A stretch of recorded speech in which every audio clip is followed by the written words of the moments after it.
Estão vistos os destaques do mercado desta quinta-feira. Seguimos para a análise com o Francisco Guimarães. Francisco, bem-vindo. Boa tarde. Vamos começar por falar de Dominic Pripic, jovem central, 21 anos, 4,5 milhões de euros. Quão importante pode ser este jogador vindo da Croácia num setor que foi tantas vezes criticado na época passada? Pode ser muito importante, em primeiro lugar, pelas suas características. Ou seja, não chega a contratar um jogador para suprimir e para compensar alguns problemas daquela posição. É preciso contratar um jogador à altura e parece-me que o Porto acertou. Vamos lá ver agora em termos de adaptação. Um jogador agressivo, um jogador rápido, com boa relação técnica do seu pé esquerdo com a bola. Ainda para mais porque, lá está, o Porto teve muitos problemas naquela posição. Marcano já não tem horizonte no Futebol Clube do Porto e, portanto, o Porto precisava claramente de um jogador para aquela posição, mas não só um mero central. Daria muito jeito, e dava muito jeito, aliás, um central de pé esquerdo, e foi o que aconteceu. Vamos lá ver agora em termos de adaptação. Mas há uma estratégia clara do Porto neste mercado de reforçar todos os setores para que, no fundo, se cumpra o que disse André Vilas-Boas na apresentação de Farioli, que é dar ao treinador todas as condições de sucesso para que não haja mais desculpas. Aparentemente vai chegar mais um central. A Farioli detectou essa lacuna no plantel. Recordo-me que no Nice havia Dante, na altura com 40 anos, muita experiência. No ano passado é Rugani quem desempenha esse papel de patrão da defesa. Imaginas que a chegar um central seja dentro desse perfil que o Futebol Clube do Porto está à procura? Dotar o centro da defesa de maior experiência? O problema, ou seja, ser um jogador com mais experiência ou ser um jogador com menos experiência, eu acho que não é o caso principal, só que o Porto está a precisar de referências. Sim. E esse é que é o principal objetivo do Porto, porque eu acho que não se trata apenas da experiência. Obviamente que ter um jogador com experiência ajuda, ainda para mais em situações de alguma instabilidade. Mas pode não ser tudo. O Porto precisa de referências essas que foi perdendo ao longo dos últimos tempos. Por isso é que se falou tanto na questão do Lucho, é porque de facto é uma questão importante, que não é apenas contratando jogadores mais velhos, é encontrando figuras que consigam transmitir uma sensação de liderança, uma sensação de que as coisas estão controladas, de que vai haver armas suficientes no meio de todo o caos e toda a instabilidade que o Porto ainda pode vir a atravessar. E Borja Sainz também se enquadra nesse perfil, Francisco, de um Futebol Clube do Porto que naquela posição, sobretudo depois da saída de Galeno, estava à espera e precisava de algo mais. Sim, é um bom jogador, é um jogador que normalmente joga a partir de um corredor, mas vai muito para zonas interiores, até muitas vezes já o vimos a jogar atrás do avançado.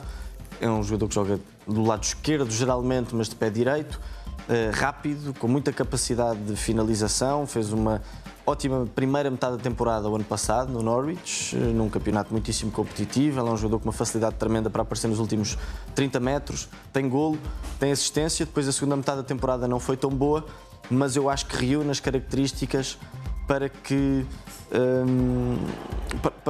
poder ter sucesso no Porto, apesar do sistema apresentado por Farioli nas suas últimas equipas não ser um sistema evidente para o Sainz. Mas é um jogador que ele conhece bem, já se cruzaram, entre aspas, no futebol turco e foi uma contratação aprovada por Farioli e, portanto, à partida é uma coisa para fazer sentido. Francisco, no que diz respeito a extremos, há duas grandes dúvidas. PP, porque está há 2 anos de terminar contrato e percebe-se que é um jogador que o Futebol Clube do Porto pode colocar no mercado. E a eterna dúvida Francisco Conceição, porque até dia 15 a cláusula é de 30 milhões, depois subirá para 45. Aparentemente a Juventus não está com grande vontade de pagar os 30 milhões. Se nada acontecer até lá, o Francisco terá que se apresentar no Olival no dia 20. Como é que se resolverá na tua cabeça este problema, se imaginas que isto possa ser um problema no caso do Francisco? Bem, pode vir a ser, em primeiro lugar, porque é um assunto muito mediático, não é? Portanto, pode ser um fator externo de instabilidade. E o Porto não precisa de fatores externos de instabilidade.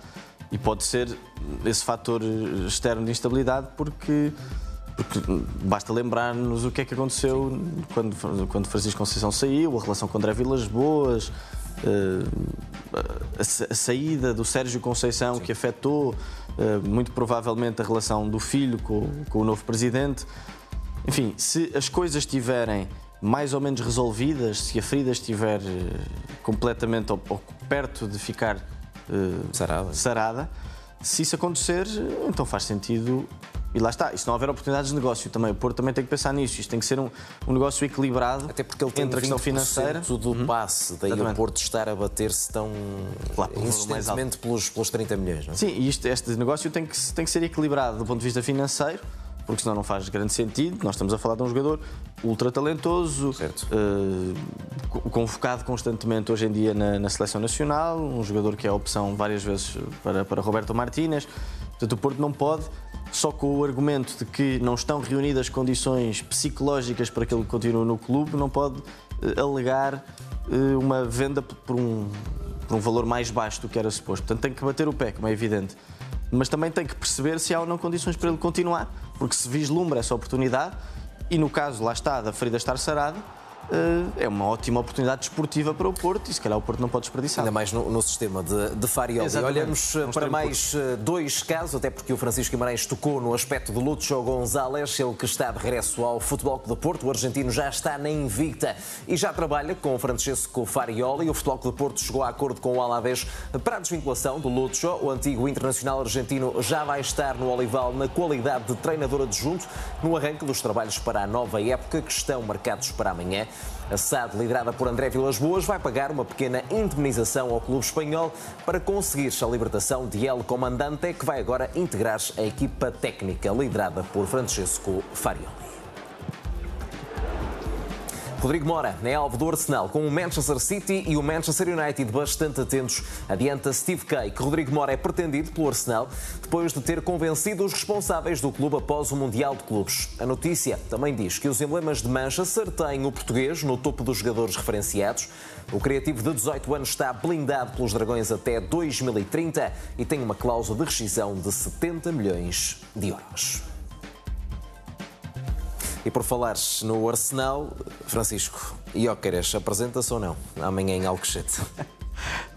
Não sei, não faço ideia, não sei responder a essa pergunta. Aparentemente, a vontade é de não aparecer. Ele está, sabe, na Suécia. Eu continuo a dizer o que tenho dito nestas últimas semanas, apesar do negócio estar a demorar mais tempo do que eu estava à espera.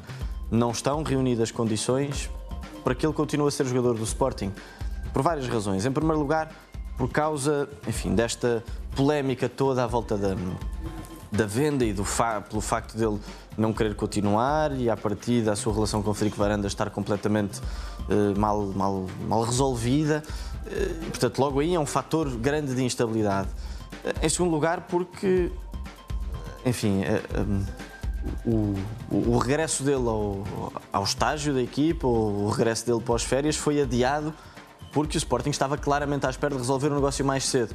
E foi adiado para não ser, lá está, o tal fator de instabilidade dentro da própria equipa. Porque, enfim, se perguntarmos aos jogadores do Sporting, todos estão à espera que o Gyökeres saia. O próprio Gyökeres está à espera. O empresário está à espera e quer, com todo o seu empenho, que ele saia. O próprio Frederico Varandas, apesar de já ter dito várias vezes que não precisa da venda do Gyökeres para o orçamento da temporada, e de facto não precisa, até porque se vislumbra até a possibilidade de haver outro negócio grande, não da mesma dimensão, mas grande, mas mesmo assim está a contar com isso na equação, ou seja, a equação que tenta resumir os gastos e as vendas desta temporada, está lá claramente a saída do Gyökeres, e por isso é que a posição de Frederico Varandas tem sido de uma intransigência grande, mas de uma intransigência não é para que ele saia, aliás, não é para que ele fique, é para que ele saia pelos valores certos. Portanto, o próprio presidente do Sporting e a própria estrutura está a contar com essa saída. O Fabrício Romano, que tem estado muito bem informado acerca deste dossiê, que volta a reiterar esse aspecto, Francisco, ele amanhã não se vai apresentar, ou seja, não há qualquer hipótese de Gyökeres se apresentar amanhã em Alcochete, só pensa no Arsenal, só quer mesmo o Arsenal, mas até pegando nesse ponto, Francisco, vimos aqui há pouco a apresentação de mais um jogador, o Norgard, o Madueke também estará cada vez mais perto, ou seja, o Arsenal aparentemente tem aqui liquidez. Se tem liquidez, porque é que não se chega um bocadinho mais à frente por Vítor Gyökeres? O que é que está a emperrar? São só 5 milhões de euros? É estranho, não é? Quando falamos destes valores é estranho. 5 milhões de euros, 5 milhões de euros para equipas desta dimensão são tostões. Ainda para mais quando há liquidez, como tu referiste bem. Eu tenho dito desde o princípio que tem faltado claramente um intermediário, alguém que consiga resolver impasses que não são impasses financeiros, são impasses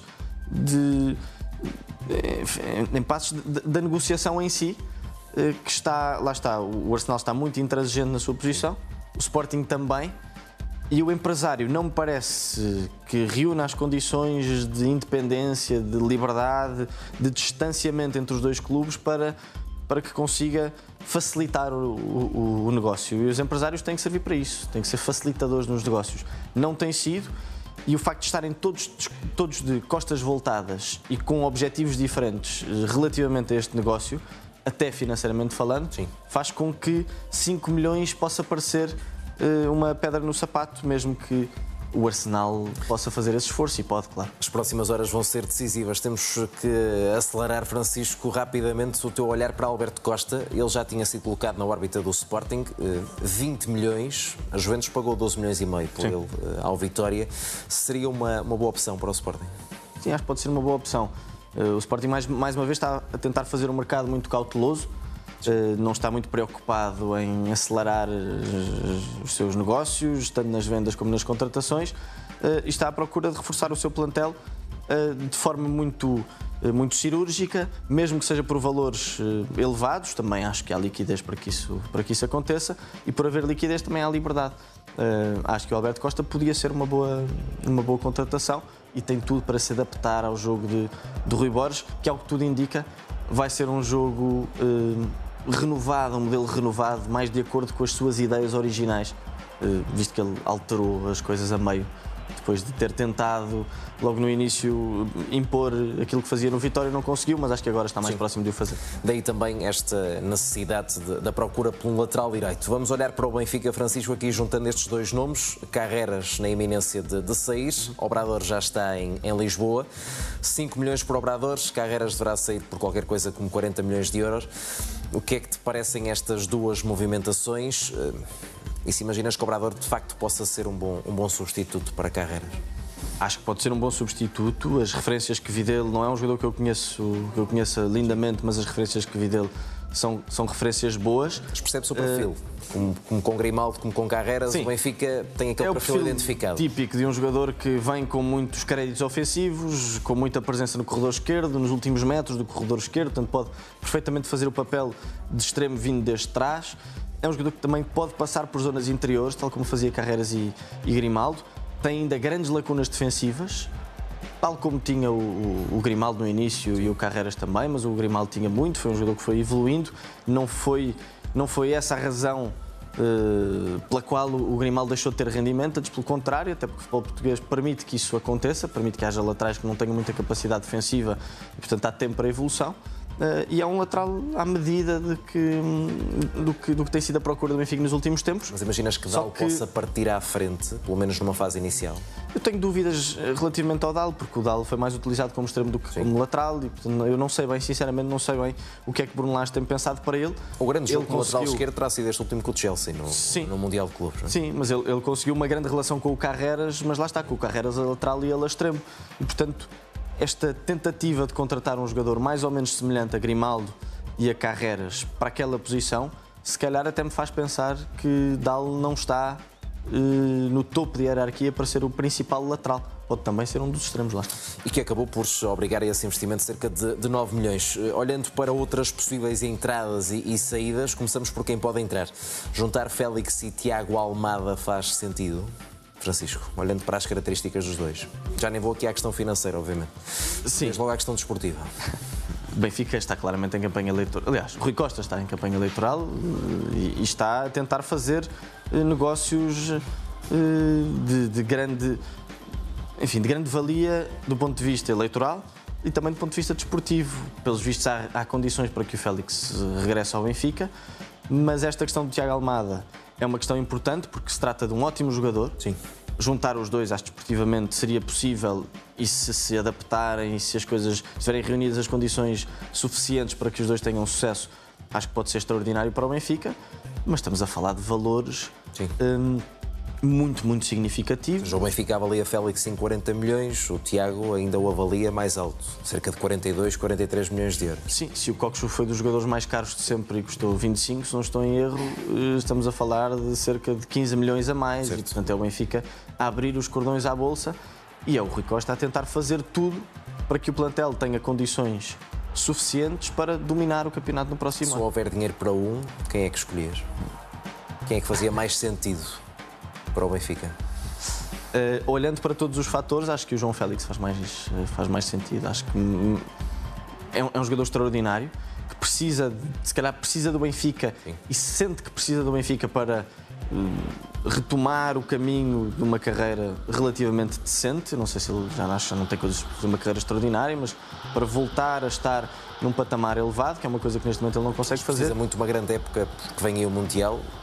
Sim, e a verdade é que ele já há vários anos também não tem uma pré-época em condições. É verdade. Porque anda sempre nisto na questão. Tem ótima relação com o Lage. Sim. E além disso, voltamos à questão eleitoral. Acho que mexe muito com o coração dos adeptos o possível regresso do Félix. Olhando para Kokshu, é aqui uma engenharia financeira que os clubes turcos fazem. O Besiktas já fez isto com o João Mário. Ou seja, estaremos a falar de uma Benfica que vai, de alguma forma, ter o dinheiro que gastou por ele há 2 anos. Que balanço é que fica de Kokshu? 2 anos envolvidos. Fica um sabor agridoce. Fica a sensação de se ter ficado aquém. O Kokshu foi muito melhor aproveitado pelo Lage do que por Schmidt. O Schmidt estava claramente a ser um treinador errado para ele. O Lage, as coisas foram melhorando um bocadinho, mas mesmo assim acho que não vimos o melhor Kokshu. Mas vimos um Kokshu importantíssimo para o Benfica. E isso é uma coisa importante para se refletir. É que o Benfica vai perder uma das suas principais referências no meio campo e não será de fácil substituição. Mesmo um Kokshu aquém, sim, foi um Kokshu de grande importância, de grande talento. E a brincar, se falares em carreiras, Kokshu e Di Maria, sim, 3 dos principais jogadores e que provavelmente não vão estar. Di Maria não estará seguramente. Sim, Di Maria é outro caso. Di Maria eu ponho noutro mas figuras importantes em momentos diferentes.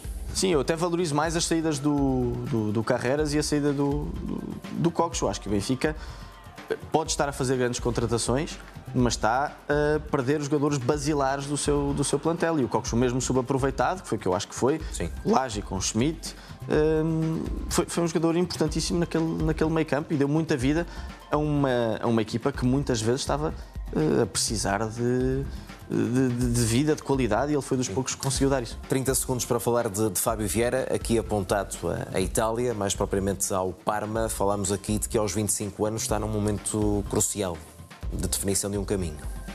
Porque no Arsenal, aparentemente, o espaço será curto. O espaço será curto, a época que ele fez é uma época insuficiente, mesmo que não tenha havido muitas condições, o terreno não era propriamente muito fértil para que ele conseguisse mostrar todo o seu talento.